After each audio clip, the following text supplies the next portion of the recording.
Welcome to Motivation Local, a podcast where we explore how place shapes identity, community, and the way we see ourselves. I'm your host, Corey Sadlemyer, and I'm grateful you've joined me for Season 2.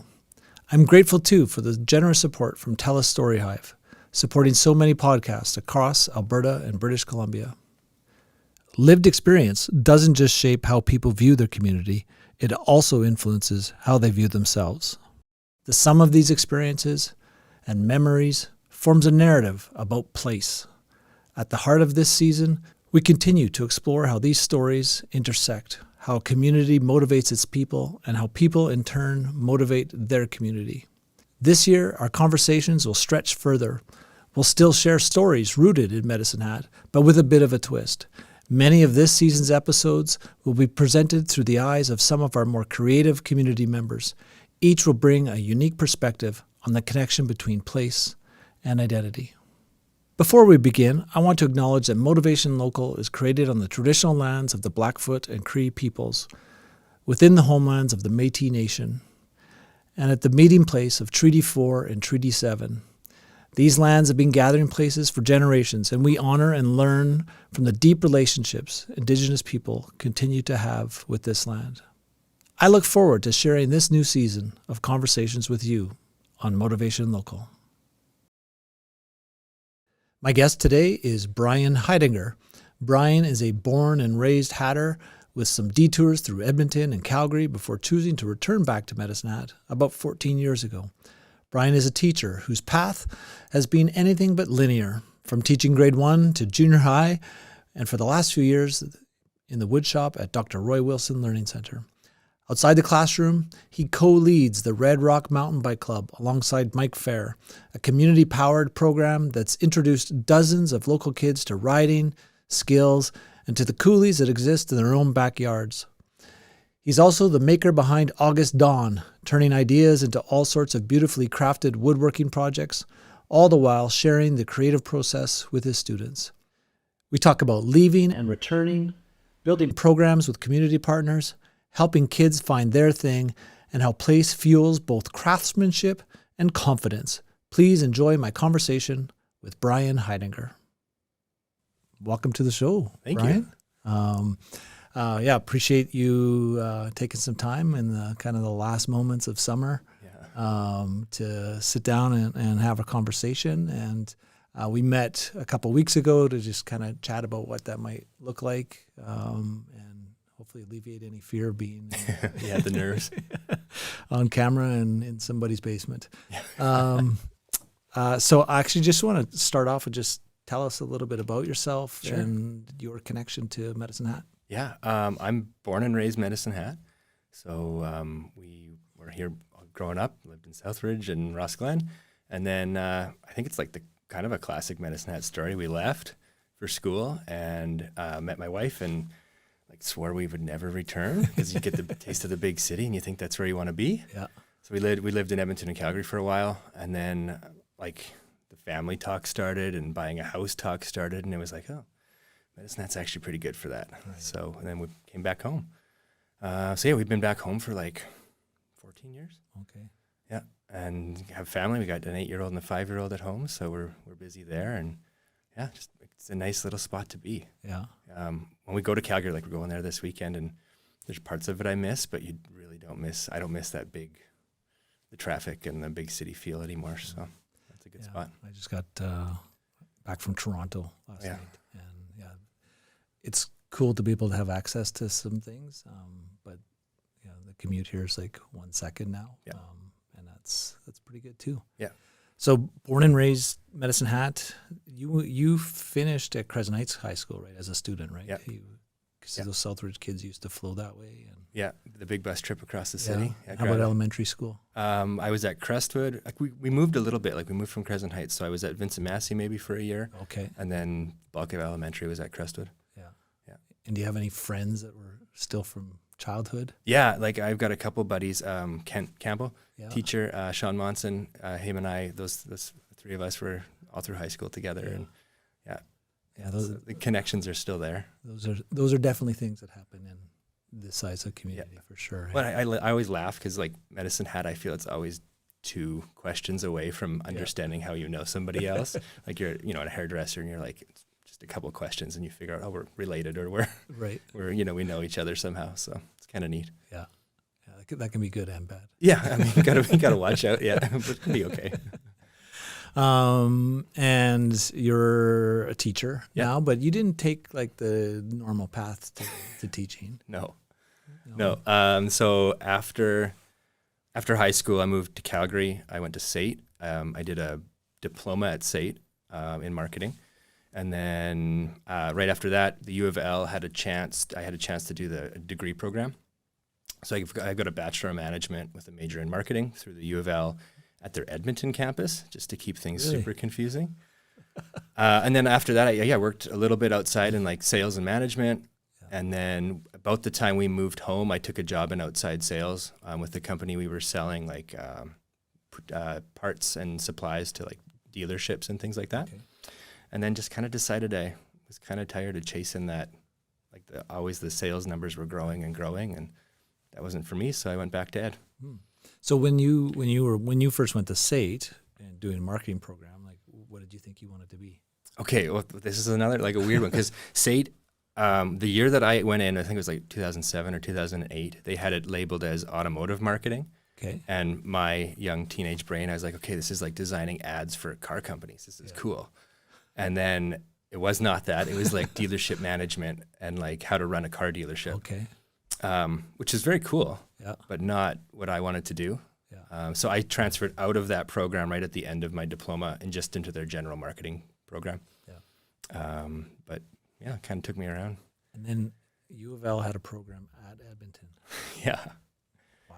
Yeah. So they had like an office building downtown Edmonton, and they had the top 4 floors of that, and it was just all business. So they did the accounting kids, marketing, and the HR. They had the 3 streams. Okay. And it was like tiny classes, like maybe 12 to 20 kids in a class, people in a class. Wow. And it was mostly U of A professors. Okay. Like an after school gig for them or something. Yeah. That's in. I have a management degree from the U of L. Yeah, I think I knew that. Yeah. It was I did ed alongside it. Same sort of thing. Started in like some business classes at the college because I was in the golf business and then soon realized that wasn't for me. But I had built up all these classes that needed to transfer somewhere, right? Yeah. At some point. Otherwise, I might still be in school. Yeah. Yeah. I think that learning piece is so important. And like the more I've gotten into ed, and I don't know if you found the same, but I found like being in education is essentially being a salesman. Mm-hmm. Like my clients are a little bit different, but it's still the idea of like, here's the concepts I need you to understand, and here's why I need you to understand them. Yeah. And that was really what I was doing when I was in sales. So it's kind of. Yeah, it was. I just read Daniel Pink has a book, "To Sell Is Human," and it actually uses a teacher specifically as an example. That a grade 1 teacher, he or she is standing up there trying to sell something. She's trying to sell a concept or whatever, getting kids to buy into that, and it's not a stretch to think of it that way. Yeah. For sure. Yeah, just getting people to understand and be open to listening and understanding what you're doing. So, yeah. So you guys end up back in Medicine Hat. Yeah. You start teaching at Crestwood, which would have been your alma mater. Yeah. My picture was on the wall. Yeah. So I did a year and a half. I had a mat leave coverage at Crestwood almost immediately. Like I didn't sub for very long. Yeah.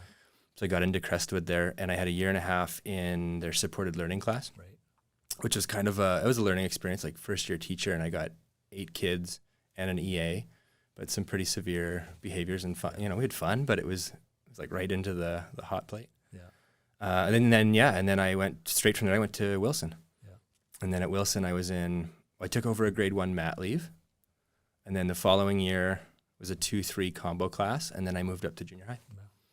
Yeah. And then I did sciences and math, and then the last 4 years here, I've been in the shop.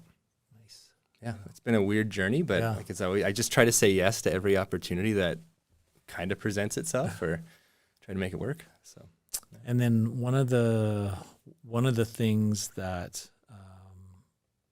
that you've done in your time at Wilson is establish this mountain bike club. Yeah. Share a little bit about how that started and how it's going. Okay, it's not all me.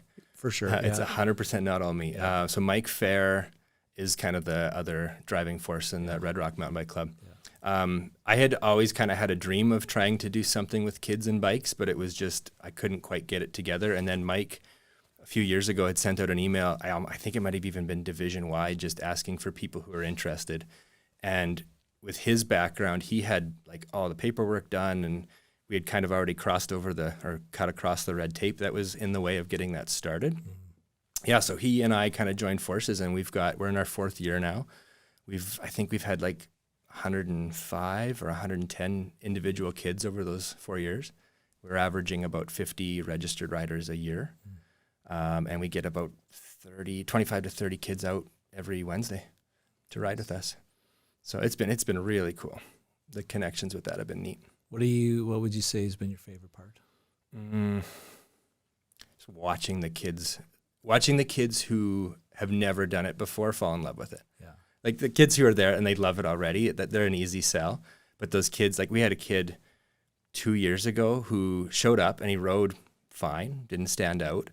And then his dad picked him up, dropped him off, and came back to the parking lot like 15 minutes later. And he's like, okay, tell me, how did he really do? It's like, well, he's fine. Like it didn't stand out in any bad way. And he's like, well, he just learned to ride a 2-wheeler last week. Wow. And he was a grade 7. And I was like, oh, okay. That's really foreign to me, but it's super cool. And he's been in our club since that day. And he's a great rider. And he came out to Elkwater and was shredding with us out there. And it's pretty neat to see that big growth. Yeah.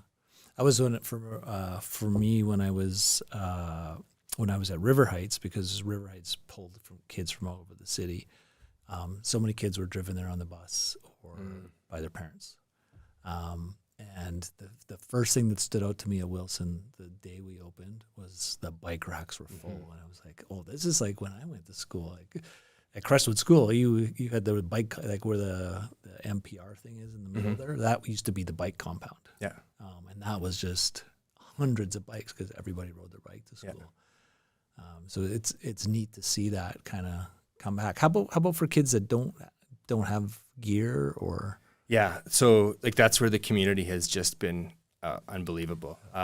We were able to do some fundraising. We got some money together, so we just asked like any business who had an email on their website. I was emailing them. We got enough money put together, and then Ben at Gravity Sports stepped up and helped us get a deal on bikes. So we've got 5 bikes that are owned by the club that anybody. So some nights kid just wants an upgrade, they can ride it, or if a kid doesn't have a bike, they have a bike they can ride with us. Cool. So the barrier to mountain biking isn't exactly an easy one to cross sometimes. So try to give them a good bike if we can. And then this summer, you guys kind of took it to the next level with some training and inside bike shops and stuff. And yeah, so we brought Psychopath has also been Dan and Cole and the guys at Psychopath have been incredible too. So they took our whole group in. We did a behind the scenes tour with the 30 kids. Yeah. They shut down for the evening, and we got to see how they work on bikes and where they store them and how that all works. So that was pretty neat. And then, we just as much community connection as we can. That's what we've been really trying to focus on. Yeah. And then this summer we got PIMBA, so the Professional Mountain Bike Instructors Association. Okay. They came, we were able to set up a course here in Medicine Hat, and they came to us on the rainiest weekend we've ever had. And they trained up 7 more instructors for us. Yeah.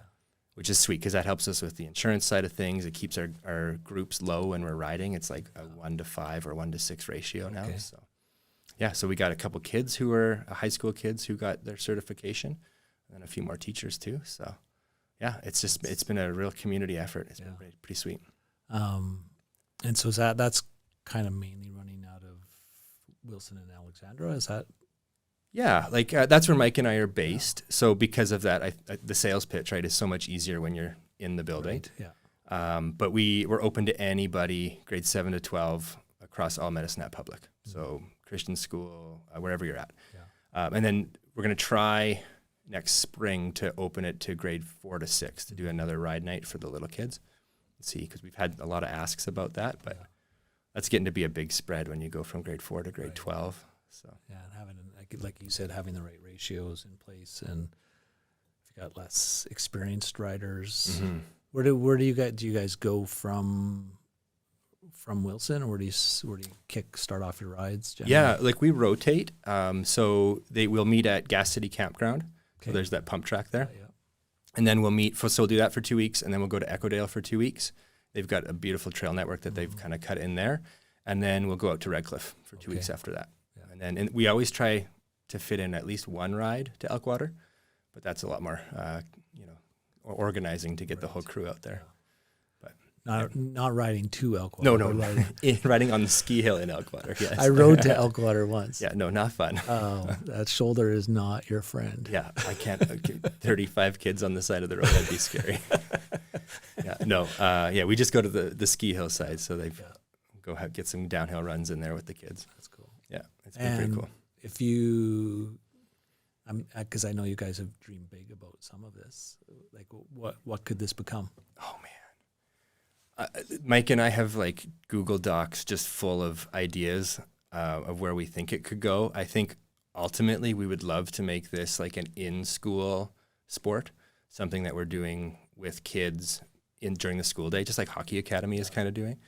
And I think like we've started looking into different certifications, especially at the high school level.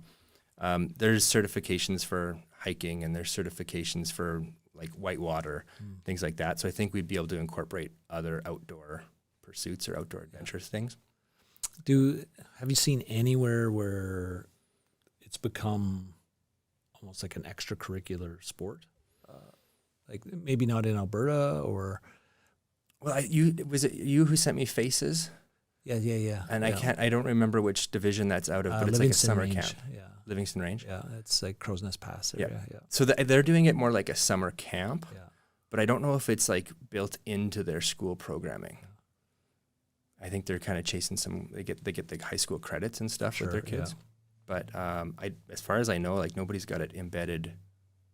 Like you wouldn't be on the mountain bike team where you race against another school. Maybe in the States where they've got like a bit more of a race scene or bigger populations, but I don't, not that we've seen. I'm just starting to dream for you. Yeah, no, that'd be like a race team. Like race team is on our list because there's a circuit of races that we could get the kids into, but it would be a family commitment in addition to us getting our stuff together too. But yeah, it's neat.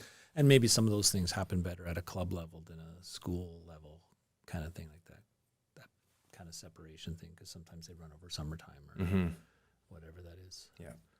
It's been neat to see, like when you said club level, like, you know, you think of a basketball team or a soccer team, that's a very select group of people, but this has just been like another rewarding part is just how vast our population of riders is. Yeah. Like we have grades 7 to 12 on the same night, and we have boys and girls, and we've got, you know, the art kids and the athletic kids and everybody in between. So it's been really neat to see that. Yeah. Different look at sport, which is kind of cool. Right. And then once we're riding, it's not like you're passing a ball or a puck, right? You're just doing your own thing. Yeah. So it's kind of fun. It's cool. Yeah. So you have the cycling thing that you and Mike are leading, and you said you've been in the wood shop for the last 4 years. Mm-hmm. Did you have that kind of experience before that? Kind of. Yeah. I mean, probably not enough that they should have allowed me in.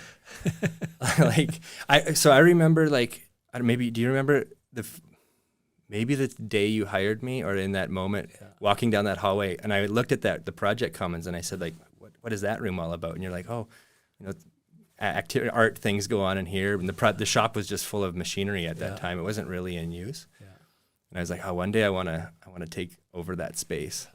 So no, short answer, no, not really did I have experience. Like home renos, and I've always done stuff, like worked on things and had a, you know, figure it out kind of attitude, but no formal training or, the first few classes were pretty nervous in there, but gotta be calm and get it figured out.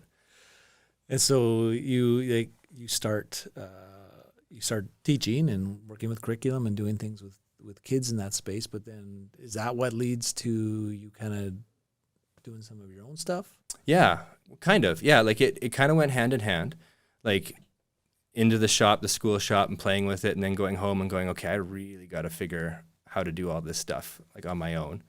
So I just started acquiring tools, which I'm pretty good at doing. So filled my own shop at home, and then just, started tinkering. And then all of a sudden, Kristen, my wife, she's like, okay, there's too much stuff. Like, we can't use all of these toy cars or cookbook stands. We got to start selling it. So Instagram, and then a few farmers markets, and just kind of started building it. So that first, I don't know, the first time you show up at sign up for a farmer's market or knock on a cafe's door and say, hey, I've got these things I made. Yeah, it's terrifying. Yeah, I mean, it's the same idea. Like, I remember the first Instagram post I made that actually had my face in it. It wasn't just a picture of something I made. And it was like, okay, it sat in my drafts folder for a week before I hit post on it, right? Because all of a sudden you're like, okay, I'm going to get judged on my work, on what I'm putting out into the world. But just close your eyes and hit go. But the farmer's market, the same thing. Yeah. I remember that day I was like super nervous, and you show up and you go like, am I going to sell anything? Am I going to make my table money back, or people going to tell me to go home, or like, what's going to happen? Yeah. And is there, because there would have been other makers there, Yep. people who've done stuff, to like snoop around and go like, that's super cool. And what is that, what's that community like? It's incredible. And I think like the farmers market community, and like honestly the Instagram community in terms of like woodworking and making, has like supported me so much in doing that, just sharing ideas, but also like somebody posts a picture of their market setup, and I just message them and go like, how did you do that? Or did that work? Or people just share. It's been pretty cool. I went 2 years ago now. I went down to Workbench Con. Have you heard of Workbench Con? So it's in Atlanta, and it's a conference for like YouTubers and Instagram makers. It kind of leans more towards woodworking, but there's like metal workers and resin people, but it was really cool just to like walk in and see some of the people that I've been talking with on Instagram, which is neat, but also just to get perspective of people trying to do the same thing, to share what they're making and maybe sell some of what they're making. And it was neat to be in that community where everybody's just kind of doing the same, being creative. And what's your biggest seller? What's your? Crib boards have been going really well. Like Christmas time, crib boards are pretty sweet. I do lots of cookbook stands, like kind of folds together and holds your book on the counter. And I've been trying to do more signs, so like lake signs and like when you have a baby or get married or that kind of stuff. So you need like a podcast. Yeah, we could do a right podcast here. sign. Yeah. You ever worked with neon? I've not, but I mean, I'm not afraid. I will try it. I'll say yes. Let's try it. We could do like some LED rope lights if the neon fails. That's a good idea too. Yeah. So is there the stuff you're doing on the personal side that I'll come back to the community part in a bit. Do you see kids that have that kind of interest too, that want to do stuff like that and get their? It doesn't have to be woodworking, right? But get their stuff out there. Yeah. And like once I think that has really helped me in the classroom, like sharing my stuff online, because I start to see like, okay, you're really good at the scroll saw. I suck at the scroll saw, but here is somebody that I follow and talk to who's good at the scroll saw too. And then I have work to show the kid. Or I can go, hey, like this person is selling their wood burning and it looks kind of like where you're heading. Like maybe you could do that too. Yeah. That's been a neat connection. Just like kind of trying to find the stuff that the kids are interested in. Yeah. I try not to say no when if they're a good student and they want to do something. I really try not to say no to their project ideas. So we had a kid last year. She built a model Jeep, like a 1940s, like a war style Jeep, and it was like to the millimeter down to scale, all out of cherry wood. She spent months on it. Yeah. But just that the shop is cool because you got that freedom to say, hey, go run with that idea. Here's what I found online to help you reference, but I know nothing about what you're doing, but let's try it. Yeah. So that's kind of fun. Yeah. Do you do anything with so there's the I don't know, the equipment side, but on the technical side, like do they do any digital kind of work in there or 3D printing or Yeah. any of that kind of stuff? Yeah, we're trying to. So at Wilson in the shop, I've purchased 2. They're called Shaper Origins. So they look like a router machine, like the old school router, but it's got a camera on the front, and it's got a computer. It's like a little column that's the computer, and it controls exactly where that router cuts. Yeah. So you can like 3D carve, like we could put your name on the table, carve it out, or cut it out too. Yeah. And then just before summer started here, I bought a X2 laser. So we're programming the laser to make cuts and engravings. Okay. It's like a whole nother level of learning. I was gonna say that's the next level, right? Like that's yeah. The learning curve, like you get this giant machine, and then you're like, I can't hit go. Like I don't know what to do. You gotta. Yeah, there's a little bit of work to get it to do its thing. And you got to be careful when you introduce lasers. Yeah. It's got a beautiful green cover that goes on top, so it's like wearing your sunglasses. Okay. So nobody has lost their eyesight yet because of that. Back to that community piece. So you put yourself out there. Maybe you're at farmer markets here, or farmer markets here, or elsewhere. You said that community has been great. What's been some of the most surprising things you've seen people doing in those spaces? Oh man, I just love seeing, even online when you see people's setups, just how everybody interprets the same problem or the same challenge in a different way. Like, we went to a market last Christmas, and I showed up with my 6-foot table and my tablecloth and a few boxes I had built to put my stuff on. And the lady across the way from me showed up with all these flat packed, it looked like just plywood sheets. And then all of a sudden they unfolded, and she had shelves in them. And so I got to talking to her, and her husband was actually a retired cabinet maker. Okay. So he made her all of these beautiful pop-up stands, and her booth looked like a million times better than mine. Like, oh, okay, I can try that next time. Yeah. But yeah, just seeing how people solve the same problem in a different way, approach that challenge, it's been pretty cool. And how about your own kids? Are they helpers at all? I try to. Yeah. Both of them will come into the shop with me. Or I call it my bunker. Like I have my CNC table and my laser underneath my deck. Okay. So I call it the bunker, and they come down there, and we'll play with the machines together. They'll ask me to make something.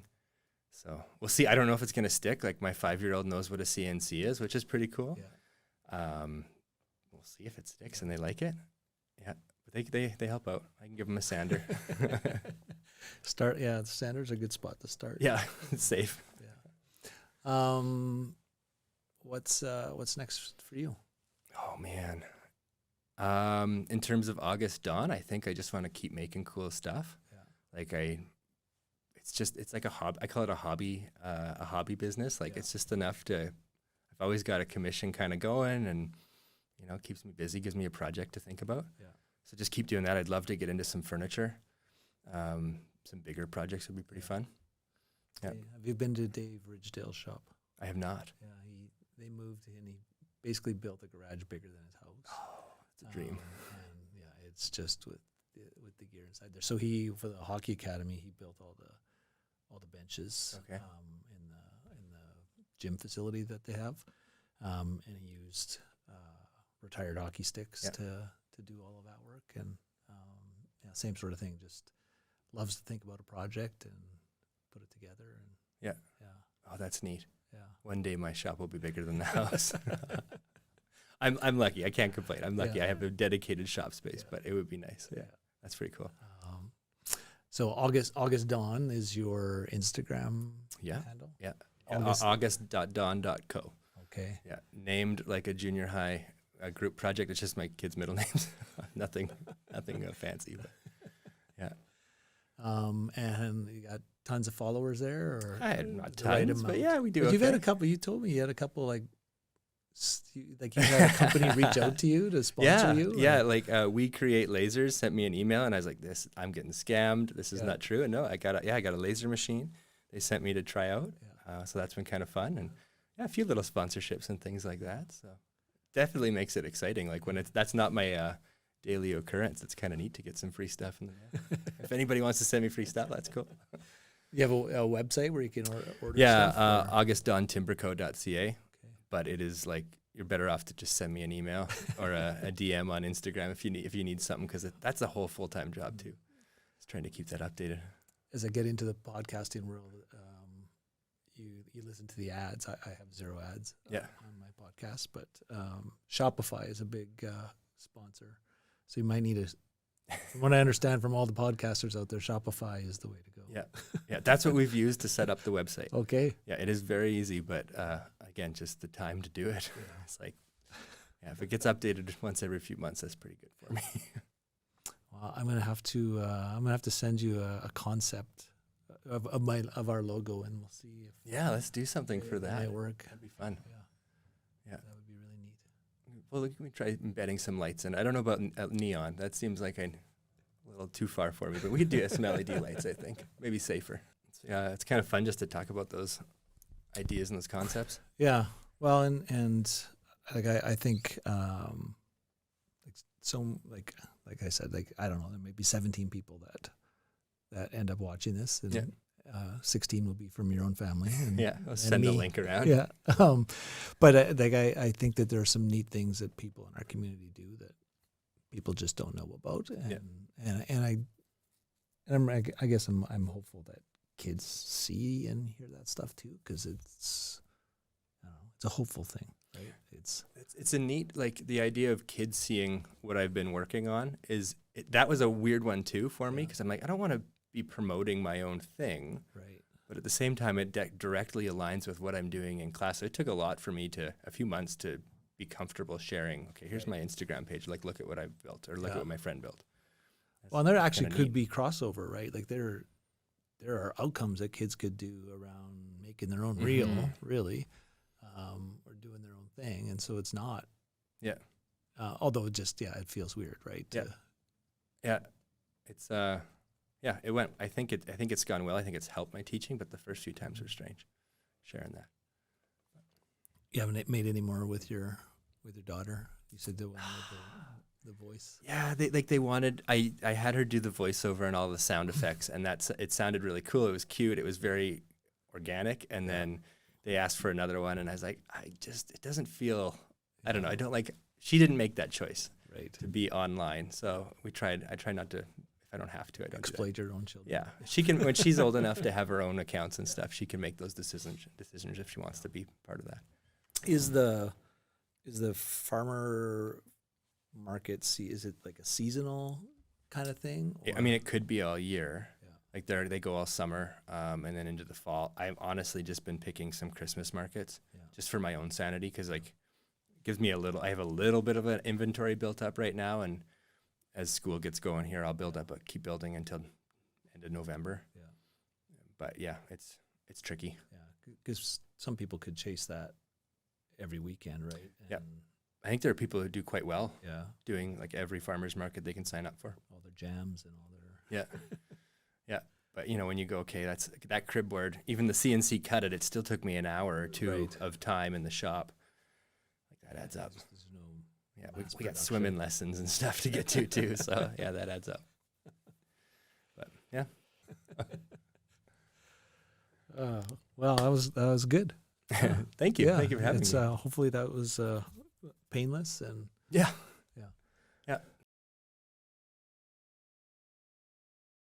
Motivation Local is produced by Table 4 Productions with the generous support of TELUS STORYHIVE.